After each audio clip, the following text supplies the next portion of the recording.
Yo, what's good, people? It's your boy Diligent back in the cut. Sorry I've been away for a minute, man. Had a lot of university stuff and just life to reflect on, man. R.I.P. George Floyd, R.I.P. Belly Money Job. But yeah, man, today's video, I'm gonna be doing a full tutorial on how I mix and master my beats. I just gotta say this first though, I ain't no audio engineer, I ain't a professional at this, but I just picked up a couple things. I'm just gonna show you what I do. But yeah, man, without further ado, let's get into the video. So I've already gone ahead and organized everything, so everything's labeled, the pluck, piano, but let me play the beat for you. I play it from the loudest section. Nothing is leveled, nothing's mixed, everything's clipping, but yeah, here it is.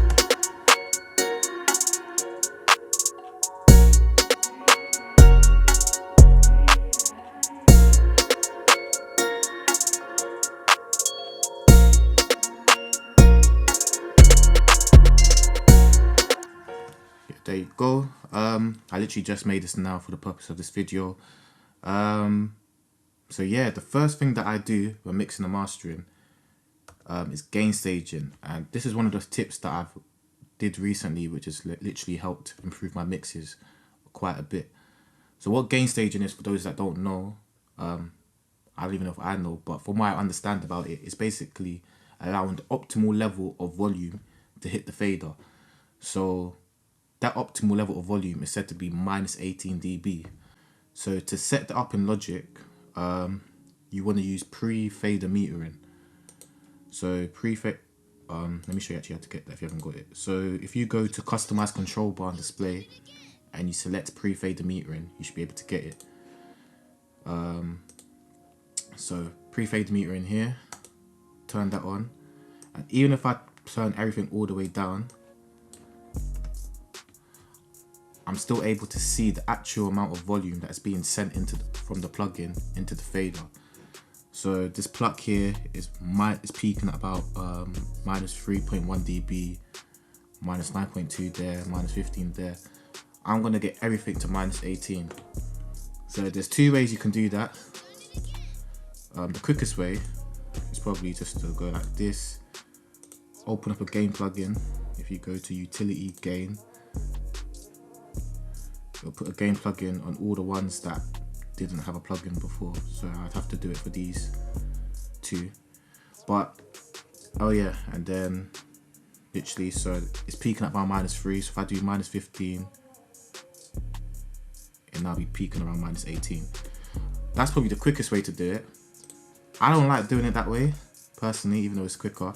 I prefer to go directly into the master volume of the plugin, and I go through, I just keep reducing the sound until it's peaking at around minus 18. Yes, that's peaking around minus 18 now. It doesn't have to be exactly around minus 18, but in and around that range. There's no particular reason why I do this. I just, in my head, it just makes more sense to go direct to the source, but either way works. So I'm going to quickly go through each plugin, making everything peak around minus 18. And yeah, I'll fast forward that because I'll be boring for you guys to watch. So I'm gonna do that now.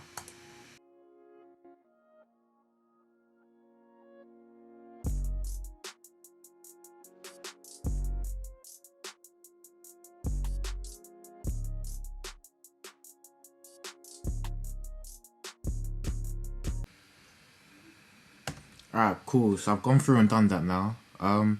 Yeah, one of the main reasons why gain staging is good is that this helps your sounds to sound a bit more cleaner, because you're not like piling volume on top of volume and it starts getting distorted. And also the main reason why it helps you to gain a lot of headroom in your mixes, which is important when leaving room for vocals and stuff. But yeah, the next step I would do is just level out from now. So now I'll just level. Let me turn pre-fader metering off. Usually start my 808. Just playing.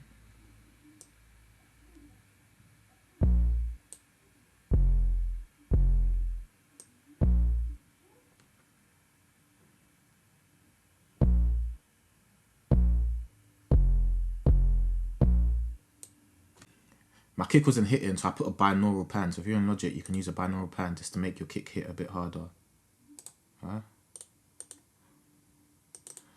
So what that does is basically you're in the center, and the closer you bring the kick to you,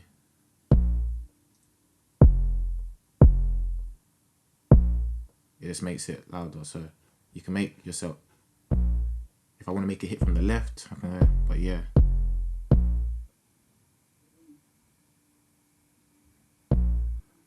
I'm not too worried about loudness right now because I'm going to do that in the mastering stage. Right now it's just about clarity.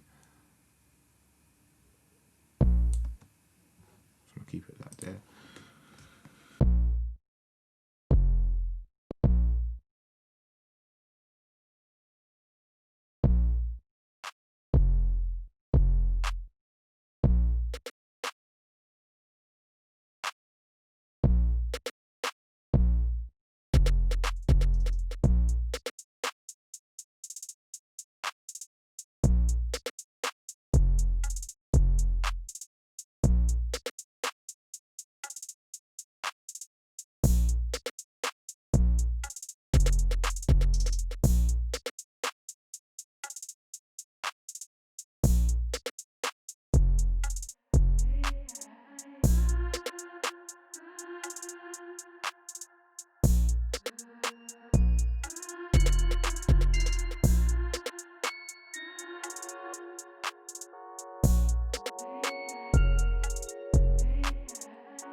Yeah, so I can hear every instrument.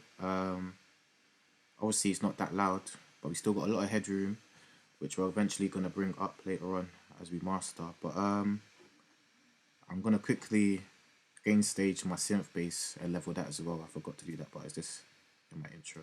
But I'll probably skip through that, so it's not that important. Okay, we back. Okay, yeah, so the next step that I do, and this is another thing that's helped increase my mixes by a lot, is mixing a mono. So to get that in Logic, open up the gain plugin again. If you're in another DAW, it might be like the utility plugin or the trim plugin. But yeah, every DAW should allow you to do this. So I open up the gain plugin, I just click mono, and now everything. Like if you ain't got headphones, you probably can't hear, but it just brings everything into the center. So that's stereo, mono. And the purpose of doing it in mono is if you can hear every instrument in the center, and when you're EQing your sounds and you can hear everything when it's in the center, when you go back to stereo, left and right channel, everything's going to be sounding a lot clearer. You should be able to hear every instrument because every instrument will have more room. So yeah, I'm going to go through just listening, EQing my instruments, just making sure I can hear everything. And if it's all good in mono, when I go stereo I should be good as well. So I'm going to go through and do that now.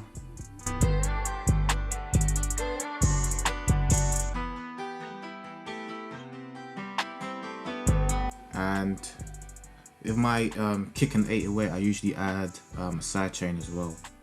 Yeah, so this is how you set up a sidechain. Bus, send it to bus 1. If you press option and then click on the knob, it will send like the full signal out. And then on my 808, I'm going to open up a compressor, dynamics, compressor. I usually go to this one, no particular reason, I just go that way. And then if you select the bus, now You see.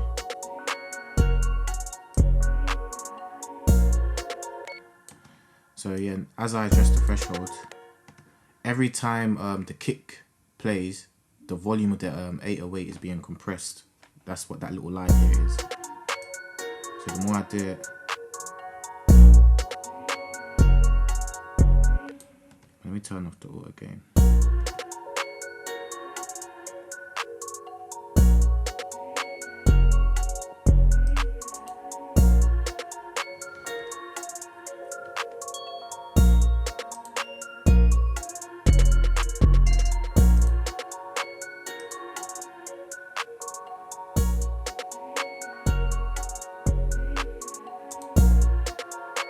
Should I keep it on?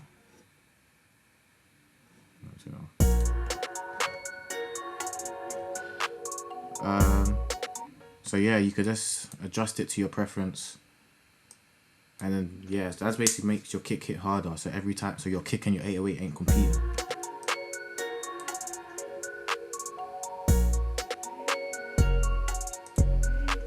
I've got that.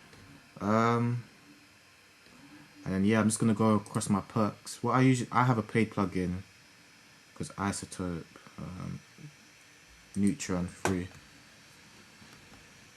So I'll just go on like my clap and use a couple presets usually.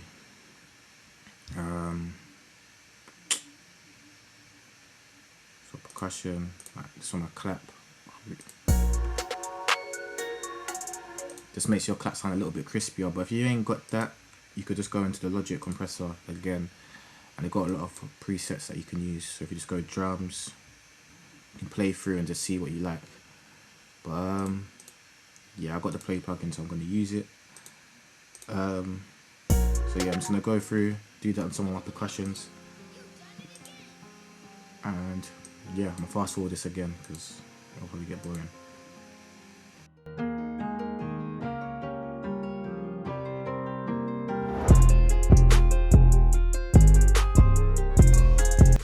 So yeah, everything's mixed. I can hear every sound, and I'm still in mono. I've panned a couple things. I could probably pan a couple of these a bit, to be honest. But I do that when I'm in stereo. But yeah, panning as well could just help you if you feel like you can't hear one instrument. Just pan it slightly. What do I do next? Yeah, let me go off mono. And I still got what, minus 6.8 worth of headroom. So I'm pretty good. So this would pretty much be what I would send to an artist to record over, because they still got plenty of headroom. Engineers will be able to like master it with the vocals and get it to an appropriate level. But I'm gonna show you what I do next. So now, first thing I do is I open up a linear phase EQ. I'm not really sure the difference. I think it does more subtle changes. So again, everything below 30, I just take out. And the really high highs.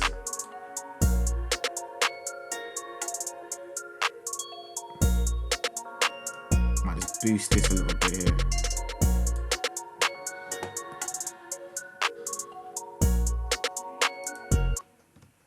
The next thing I do is I open up another EQ. I don't really know what this does, but I feel like it helps. So I open up an EQ and I go to side only, and I take out everything below 100. The guy that I saw do it, he says it helps with phasing. I don't know what phasing is, but when I did it, I felt like it did make a slight difference to my mixes, but I'm not sure, but I just do it anyway. So yeah. Let's go to like 85 hertz.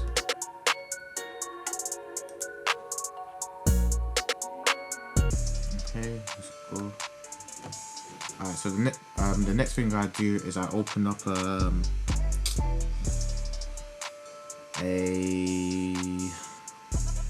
exciter. Where is it? Yeah, specialize in exciter. So what an exciter does, it excites the duller frequencies in the mix. So I'm gonna flip through some presets and you might be able to hear what it actually does.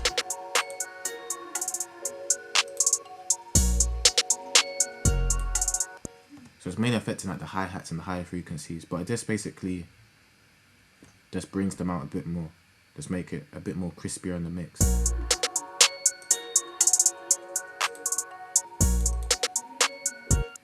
I like going to this one, Edge Edition. I just turn it down a bit usually.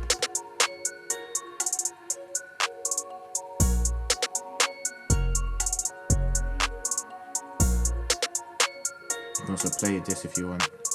I'll just leave it. The next thing I do, which you don't need to do, but I just add it, is I plug in the Nice Punisher. I got it for free. I think I bought a plugin from Plugin Boutique and they gave it to me for free. I usually turn it down to about 27%, like 25. I usually go to the middle shape and just add saturation. I'm gonna turn it up so you can hear what's actually there.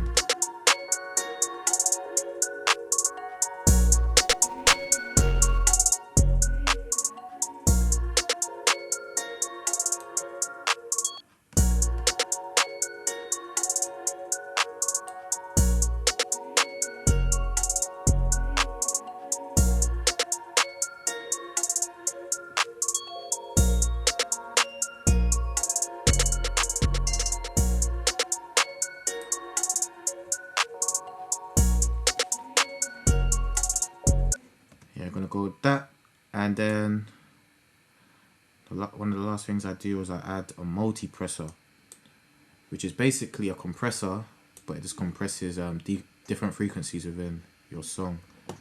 What I usually do, I turn that one off and just play 3 settings. I usually just boost the highs a bit, the lows a bit. I control the high end, I just make sure that's nice and compressed.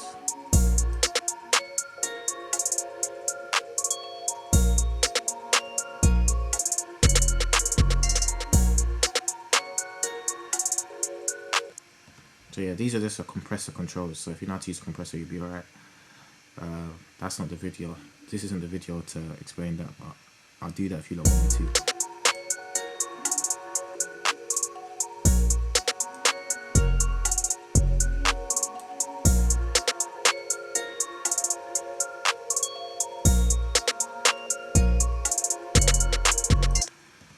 So we're slowly getting loudness, but the final thing that I use is Ozone 9.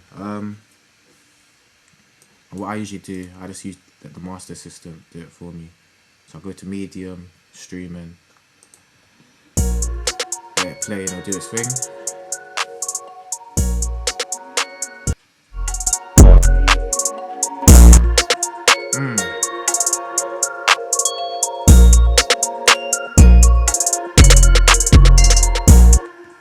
I usually turn the ceiling to about -0.1. And then to figure out where I'm going to put the threshold, I open up a loudness meter. And so let's say you're trying to put this beat on Spotify. Spotify usually have an LUFS of -14. I think YouTube do -14 as well, but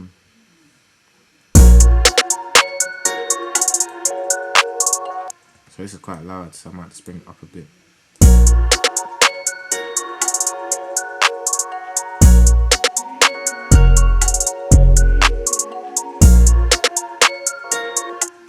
I can't lie, when I put stuff on YouTube, I usually leave it around -11, -12, because I feel like when I do -14, it sounds quite quiet. But you can do, what I would suggest you do is do some reference tracks, like put some on YouTube, see what you like, see what's hitting. Because I know Spotify, anything over -14, they bring it back down anyway. So, but if you're below, they're not going to bring you up to hit -14. So you kind of want to make sure you're getting as much as you possibly can. But you don't want to go too loud and like limit the dynamic range of your song.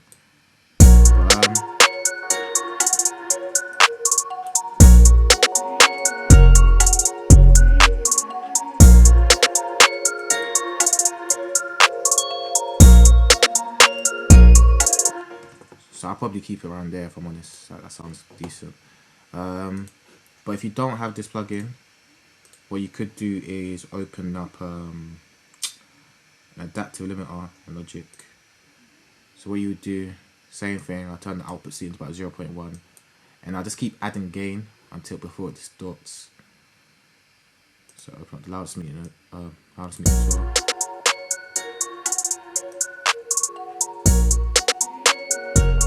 Yeah, that's my process. I hope that's been helpful for you lot. I'll let it play one more time so you can actually hear what's going on. Actually no, the last thing I do in Ozone is I might turn the image on.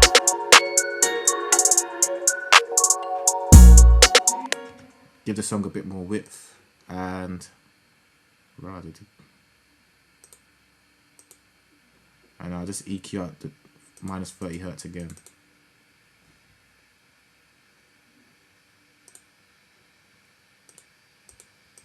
What's going on here, man? Yeah. Oh, actually, I'll go a bit lower than that usually, maybe 25.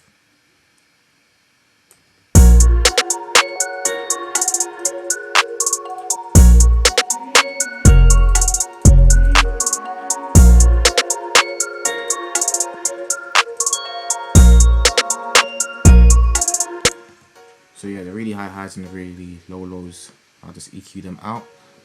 And yeah, that's pretty much my process. Once again, check the loudness limiter. That's like one thing I know a lot of people don't do. If you're trying to get for Spotify, aim for the minus 14. If it's SoundCloud, I think they're minus 12 to minus 13. Like little things like that. Even though it may be a bit longer, export in different volumes, but you just basically help optimize your beat for the platform that you're putting it on. But yeah, man, hopefully that helped. If you're new, make sure you like, comment, and subscribe. I got a lot of uni stuff coming up soon, so I don't know. I'm gonna try to be consistent, but I might live stream. Just so I think that might be easier for me to put out content, so I ain't got to edit it. So make sure you subscribe and hit post notifications on so you know if I go live. And follow me on Instagram as well. It'll be in the description, and I'll keep you updated there. But yeah, man, thank you for watching. I'll catch you in the next one. God bless.